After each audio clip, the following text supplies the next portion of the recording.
Hello everyone, welcome back. Today we're going to talk a little bit more about first focal plane scopes versus second focal plane scopes. And I really want to focus on the reticles and why the reticle is so important. And here's the thing, you can have a first focal plane scope, let's say like this one over here.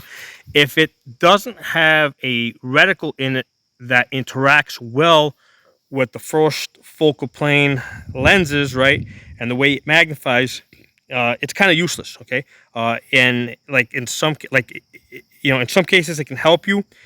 In other cases, it may not make a difference, and in other cases, it might work against you. Okay, so there's some case in most cases, if you're dealing with a lot of these budget scopes, you're probably better off with the second focal plane scopes. And today I wanna explain to you guys what the purpose of the first focal plane scope is, and what you want in the reticle, what the reticle has to have in order to be able to take advantage of that first focal plane. Okay, so first let's take a look at a second focal plane scope. So this is the primary arms SLX 1 to 10 by 28, and then you can see SFP stands for second focal plane. Okay, so let's take a look at the reticle over here, and I finally got some camera software that seems to be able to look through the lens and focus on the reticle. So in one power, you can see what the reticle looks like. Okay, now obviously the illumination is off. You turn on the illumination. Okay, that's what it looks like with the illumination. Now, here's the thing: the battery life on these scopes is generally terrible. So you want a scope that is going to work well without the illumination. So we're going to keep the illumination off for now. So as we look in there, okay, so this says that the horseshoe, and then it has a tiny little arrow in the center. Obviously, you cannot see the tiny little arrow. So you're using the horseshoe basically as a red dot. And then there's a spine that comes up. That kind of guides you to the center. The sun we just got a little bit of cloud, so now you can see it more clearly. And that's also a good illustration of how sunlight makes a really big difference. But you're looking at that horseshoe, right? And the nice thing about this ACSS horseshoe is that it is pretty dark, so you can actually see the horseshoe. I had tried some other scopes, and what happened was the horseshoe was a little bit too wide, a little bit too thin, and I just couldn't see the darkness, because with an etched reticle, you need to see that dark circle in order to get it on target. Okay, so what I'm going to do now, this is one power. I'm going to focus in, right? So I'm going to dial this up. Let's dial it up to right there. It's at, I don't know, it's 4 power. So when I'm at 4 power, you can see that the reticle stays the same. Okay, and if I bring it up all the way to 10 power, all right, you can see again the reticle stays the same size. Okay, it's just that we're focusing on the rocks. Okay, so the reticle stays the same size in all magnifications. Now, if you look at this reticle, it has some ranging data on it, right? It's got the auto ranging over there on the man, so you can use those lines that come off from the sides. You can auto range off the height of a man on the sides, all right? Or you can auto range from the belt to the head, all right? And then below that, you basically down that spine, you've got a mill grid that you can use basically to measure and make mill measurements. Okay, so these are things that you want to have in a variable scope. If you're not going to have these things, you're better off with a red dot with a magnifier. Okay, let me go back down to 1 power. So those measurements on this scope, because it's second focal plane, have to be in max magnification in order for the measurements to work. Okay, like right now in 1 power, those measurements they haven't scaled down, right? So the measurements, like if you're going to try to auto range off the size of a man, none of that is going to work. Okay, the only thing that you can do is, like, for example, that spine that you can see coming up from the bottom, that can kind of guide us to the center. So this kind of functions like a German 1 reticle, right? So it kind of guides you up to the center. Okay, so in the second focal plane scope, the only thing that's accurate is the center of the reticle, right? So the chevron in the center, or the horseshoe around it, since it's proportionally around the center, that's accurate. So it maintains an accurate aiming point through all magnifications, but the mill measurements at the bottom, right, throughout the scope, and the range estimating and the bull drop, all that stuff is only accurate in 1 power. Okay, so and regardless what power you're in, this horseshoe is going to be exactly the same size. Okay, so I already said that a bunch of times now. So I want you guys to understand what the second focal plane is. So now that when we look at the first focal plane, you'll be able to pick up and understand the important differences. Okay, let me see. Hold on for a second. Let me move this. I just realized that this new software doesn't have a pause button, or if it does, I can't find it. I don't see it yet. So that's interesting. I'll have to look at that. So here, okay, so first of all, this is the primary arms PLX. Gotta back this up. PLX 1 to 8 by 24. This is a first focal plane scope. Okay, so this is a $1,500 scope. Okay, versus the one that we looked at over here, which is a $450 scope. Okay, so $450 there, $1,500 here. Let's see what we get for that extra money. What does this first focal plane scope do for us? Okay. So when we look in there, right now we're in 1 power. Okay, so when we look in there, what we see, okay, is basically a duplex reticle. Okay, it looks like a German 4. Okay, so you see those posts on the side where that kind of guides you to the center. You can't even see the ones on the right because it's in the shadow. Let me try and rotate this a little bit so maybe you can see them a little bit better that way. So it's got the posts on the side to guide you to the center. Okay. Right, so this is in 1 power. You cannot see the chevron. I'm sorry, you can't forget about the center. You can't even see the horseshoe that's in the center. Now let me put this on illumination. That's 10 power. So now when I put it on illumination, now that horseshoe becomes visible, and now you basically got a red dot. Okay, so this is great, but the problem is that the battery on these LPVO, the battery life is horrible. Okay, so what's going to happen is if you now, even though this $1,500 scope has auto off, shake, awake, okay, what's going to happen is if you're moving around in the woods with this on your back, you're always moving, so it's never going to go off. So the battery is going to be on all day because you're moving, and so you're going to run out your battery. So that's why you kind of have to keep this in the off position until you really, really need it. And one of the things I've also experimented with is one option is to keep this, let's say on the 2 auto brightness or on the 2 brightness. Now, even though you're not going to be able to see it in the day outdoors, right? So because right now it's in 2 power, but if you were to go indoors into a dark room, all of a sudden you'd be able to see it. Let me see if I cover it up.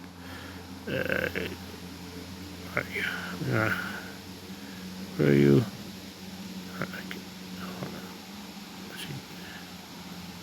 Probably need to get it. But if you were to go into a dark room, you would see you can't see it there. See if I cover it up. I'm trying to get in the right position.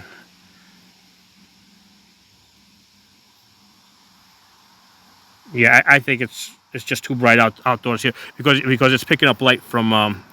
But generally, even if it's in the 2 power, if I go into a basement or something, I can see that dot. So that's a way to conserve battery life, right? You keep it in that 2 power. Outdoors, you can't see it all, but when you go indoors, all of a sudden you have a dot that you can focus on. Anyway, so let's turn this off because, like I said, this is what it looks like with the red with the illumination on. That's in max magnification, 10 power. Now it is a little bit cloudy today. If the sun were out, it would be even a little bit harder to see. Let me turn this off because, like I said, we're going to be mostly working this. So once it's off, all you have is those posts on the outside to guide you to the center. And if those posts are like even in the shadow, like the one to the right is, you're not going to be able to see it at all. So let's talk about now what the first focal plane offers us. Okay, the first focal plane, as I zoom in, okay, I'm gonna try and keep you guys in the camera while I do this. It might be a little, as I focus in, what's happening is the posts on the outside are kind of disappearing out of your field of view. Right? You see how all that stuff is right, and now you're starting to zoom in on the detail of the reticle. The reticle was that all that information was there before. It's just that you couldn't see it because it was just so tiny. But because now we're slowly zooming in, it gets bigger and bigger and bigger and bigger. And now all of a sudden you can see the details, right? You can see the fine measurements. Okay, you can see your bullet drop compensator. I mean, it's a little bit hard against the rocks, which is part of the reason why I'm doing this, so that you can see what this looks like in a realistic, outdoor environment. It's a little easier to see it when your eyeball is actually looking through it versus looking at it through a camera. But the point is that you can see the auto ranging left and right of the horseshoe, right? And then you can see the bullet drop below it, or at least I can when I look through it, with my eye. And like I said, you may not be able to see it so well through the camera. But what happens? So this is the magic of the first focal plane. Okay, in first focal plane, okay, I'm sorry, in max magnification, which is 8 power, if I'm looking at something in distance, okay, it zooms into those little lines so that now I can use to range estimate, let's say off the height of a man, or I can use the mill lines below it. Okay, so in max magnification, I can see the lines in order to range estimate. Okay, and then I can see the chevron, so I can use that as a fine aiming point. I can see the bullet drop below it. But then if I'm, let's say, a little further out, like let's say I zoom out to 3 power. Let's get you focused. So I zoom out, stay focused. So as I zoom out to 3 power, okay, so now all of a sudden you can't see so well the detail of those fine lines. Okay. Now the nice thing about this particular reticle design, and that's why this video, first focal plane versus second focal plane. First focal plane is all about the reticle design. Is it a design that truly makes use of the first focal plane feature, right? Because like right now, if you look at those outer lines, there's still mill measurements on those outer lines, right? So the ones towards the center are tiny. You can't use those, but the other ones that are further back, I can use those.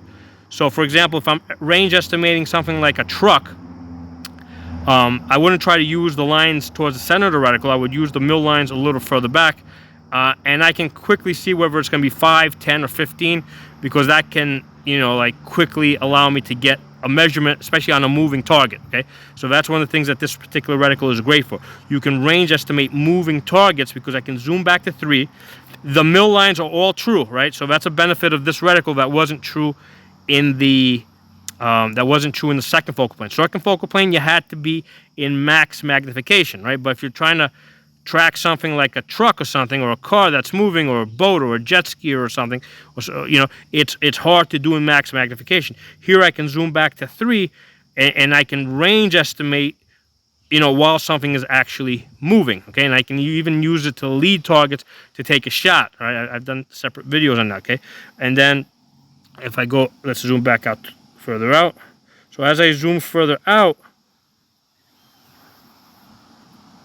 okay, so now all of a sudden my horseshoe starts shrinking more and more and more and more, and now you start seeing the outer posts start coming into my view. So right there I'm at 1.5. Okay, that's 1.5 magnification. That's where those really dark lines start coming into you. So the mill measurements basically run from those dark lines. So with this, I have 200, like from the center to the outer post, it's 100 mils. So that gives me a full 200 mils horizontal, 200 mils vertical for range estimating. Okay. All right. So if I zoom it, so there's a very big difference between 1.5 power and 1 power, because at least here you can kind of see the horseshoe a little bit. But when I zoom in, as I zoom down to 1 power, now all I have is a duplex reticle. Now all I have is those dark lines to guide me to the center. Okay, because whatever image is in the center has now shrunk down to nothingness, okay? And the only way I can possibly see it on this particular scope, this is the Primary Arms M8 Raptor, the only way I can possibly see it is if I turn on the illumination, right? Where now that horseshoe kind of looks like a dot, like a red dot, okay? And even with like true like red dot scopes, like the dot alone, because that looks almost like a 3 MOA dot or 4 MOA dot. Usually with all my scopes that have red dots on them, I prefer the dot with the 65 MOA circle, because that 65 MOA circle really helps you get on target a lot faster, okay? So with this, it's just like a pure dot, you know, so with this, you kind of have to use the posts to guide you to the center of the dot. It does kind of work well as long as you've got illumination on, okay? And again, you can't really depend on that illumination on this type of scope because the battery is going to run out pretty quickly. When you turn off that illumination, you got this. Okay, so now I can't see that dot in the center. So here's the struggle with the first focal plane scope, right? Because in 1 power, I can't see my central aiming device, okay? The central aiming reticle, whether it's, you know, the horseshoe or the circle, whatever you happen to have it, you cannot see the center because it shrinks down. So the problem here is, you might say, okay, well, why don't they just make it bigger so that you can see it? Well, the problem is if they make that let's say in this case, if they made that horseshoe bigger, when you zoomed in, it would be too big. So when you went up to 8 power, right? Let's get up to 8 power. So if they made that horseshoe too big, when you're up in 8 power, all right, now it would be like, you know, it would be bigger. It would be like too far from the center to be useful, because right now I can use that, let's say, to lead a man, or you know, if he's running. The way this reticle is designed is that you put the man on the edge of the horseshoe, and then you pull your shot, and then basically he runs into it, you know, and by the time the bullet gets there, he's going to be where the central chevron is. Okay, so that's the problem with first focal plane. Okay, so this is really what this video is about. If this is really about the problem with first focal plane scopes and the challenge that needs to be resolved. Okay, the challenge that needs to be resolved is that you basically need you need different information in 1 power versus 8 power. Okay, so what's ideal here in 8 power, and this scope is really designed to be ideal in max magnification, right? All right, and then they figured out a way to kind of make it work for you so that when you're in 1 power, all right, and the center basically completely fades out, well, they kind of give you some stuff on the outer edge to guide you to the center. Okay, so this is the challenge with first focal plane scope, that you need something different in 1 power versus 8 power, and the thing that works best in 8 power is not going to work best in 1 power, and the thing that works best in 1 power is not going to work best in 8 power. That's the challenge. Now, this scope sort of deals with it with with the reticle being so big so that you can still see it when it's in 1 power, because I've had other scopes where it's like when you were in 1 power, you really had nothing to look at, right? There was like nothing there except this tiny dot that you couldn't even find. Okay, so this scope gives you something to look at in 1 power, and that's why this is a $1,500 scope, right? And then it gives you the illumination, but it gives it to you with you know, auto off, auto on. So at least you get some conservation of battery life, although it's not going to be great. Okay, but most of the time you're going to be working with that. Okay, so so that's the focus of this video. I wanted you guys to understand the drawbacks of first focal plane and the things that need to be worked around, and understand the reticle design. The reticle has to be designed in such a way, okay, that you got something to look at 1 power and you got something to look at 8 power, and that the different information that you will be receiving in those different magnifications will be useful to you. Okay, so I hope this video is it was useful to you guys. You know, and a lot of people have asked me questions between the two, and I thought this was sort of the best way to explain it, and it wasn't up until now that I had a camera software that could properly focus, and I could show you what I just showed you. Okay, so thanks for watching. Drop some comments below, and I'll talk to you all soon. All right, everyone, I'm going to show you guys how I've been basically working to try and resolve the first focal plane problem, okay? And the first focal plane problem being that when you're in 1 power, your aiming point has shrunk down to something that you cannot see, okay? So there's 2 ways I went about it. One is by using illumination. The other one is by trying to go up to like a 1.5 power. So first, let me show you the way I've been doing it. I already did a video last week. You might have seen that, but I'll show you guys again. By the way, this is the CV Life fast loop sling I've been working with. In the past, I worked with Brash, which was really fast. This one's a little bit thicker, so it's a little bit more comfortable, right? Fast loop, you can pull it down, cinch it down, put your thumb here, let it out. It is a little bit slower, okay? The material is thicker, so it is more comfortable to wear, but also the fact that the material is thicker slows it down, okay? So I did a review on that CV Life sling. So let's do this exercise.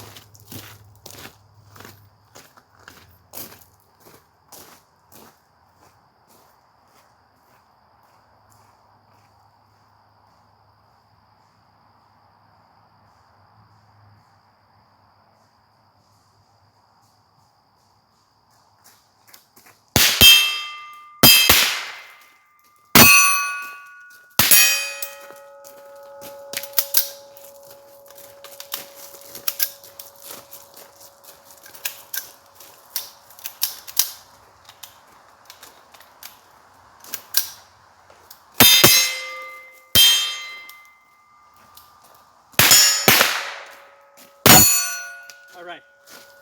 So I've got a 22 conversion bolt in here. 22s obviously are not the most reliable shit in the world, but they're actually very useful for this type of a training exercise because you're gonna get jams. A lot of times it's just because the 22 long rifle has a very soft casing, so a lot of times they just get bent even when you're putting them into the magazine. So that actually it's a good stress inducer because when you run out of when you get a jam, you got to unjam the gun. So again, so that's very helpful for being able to come up, get on target really fast. So I went about this. I did a very long video. I'm going to show you guys the full video. Probably I'll upload that in a few days. Today this is just basically a summary. Okay. I went through this without, in 1 power with no illumination. Again, because it's been shrunk down, because that center horseshoe has been shrunk down so much, very hard to find. So the best solution is the illumination, right? That's what I was just using now. I had it illuminated. I come up really fast. Now I'm out. But when you come up really fast, you're gonna find it right away, because it's when it's illuminated, even in 1 power, the horseshoe's bright and it's big enough you can see it. The problem with that is that you're gonna run out your battery. So the other thing I tried was horseshoe or illumination off, okay? And then what I did is I took the magnification adjustment and I tried that at 1.5 power, right? See how that's marked 1.5? They probably marked it on purpose because they intended it for you to try this. So in 1.5, what I found is that the horseshoe was big enough that I could actually see it. However, with the movement, I got completely discombobulated, right? So as you're moving, now it takes me like a second for my eye to adjust to the magnification, all right? Because you're looking at everything, you're seeing, a certain magnification, right? 1x, and then you come up, all right? And now your eye has to adjust to a different magnification. And so there's like almost a full 1 second delay. Well, maybe not a full second, maybe a half second. With the ACOG, right, when I did this with the ACOG, it was like a full second. With this, because it's only a 1.5, it is faster than the ACOG, okay? But your eye still has to use it, and especially if you add some movement, right? When you add some movement, that magnification becomes very disorienting. So I very quickly realized that that's not going to work. So for moving and shooting, go all the way down to 1 power. I mean, I did try like 1.1 or 1.2, just putting it up slightly. At 1.2, Like the discombobulation went away, but the magnified horseshoe wasn't enough that I could see that. Okay, so if I went up to like 1.3, a little bit more, like halfway between the 1 and the 1.5, I found that I was still getting discombobulated. Okay, so I really had to go down to like a 1.1, like just where the 1 is, just a tad bit over. Where that's the point of where it's like, okay, I'm not getting discombobulated, but there's really no magnification on the horseshoe, so I can't find it any easier. So without a doubt, just using the illumination is the best solution, but that comes with the limitation that your battery is going to run out. Now this one has auto shut off, shake awake. Okay, the problem with that is that the auto shut off only works if the rifle's only going to shut off if it's not moving. Okay, so even if I've got this slung over my back, I'm moving, right? Even if you're standing still, you're still a little bit of movement. It's not going to go to sleep, so it's going to run the battery out. So the auto off, shake awake doesn't help me unless I'm actually putting the rifle away. Okay. So what we need, the next generation of LPVOs, what we need is either a fiber optic, like an ACOG, right? That's like drawing energy from the sun, right? Or a solar panel, like the Holosuns have, right? With the solar panel with the battery backup. I'm thinking that the fiber optic idea would be great. I'm guessing that it's really hard to do on a variable, right, on an LPVO, because they would have done it. I'm sure they've thought about it. I'm sure they tried it. But so I guess the next thing to do would be to try and get a solar panel on this. So that's probably what the next generation of these LPVOs is going to have, because I think pretty much everybody out there that has ever reviewed an LPVO pretty much has a problem with the battery life and has a problem with the brightness. Okay, everybody more or less has the same thing. It's not bright enough. It doesn't have enough battery life. So I am sure that the design, the people that design these things, I'm sure that they are like laser focused on trying to solve that problem. Okay, but as of like right now, going up a little bit in magnification to 1.5, that's not working for me. It just makes me dizzy. I can't find my targets. Etched reticle, like trying to use only etched reticle, that works great in the second focal plane. I explained that early in the video, because in second focal plane you can have a bigger horseshoe, because the horseshoe size is not going to be changing as you zoom up and down in magnification.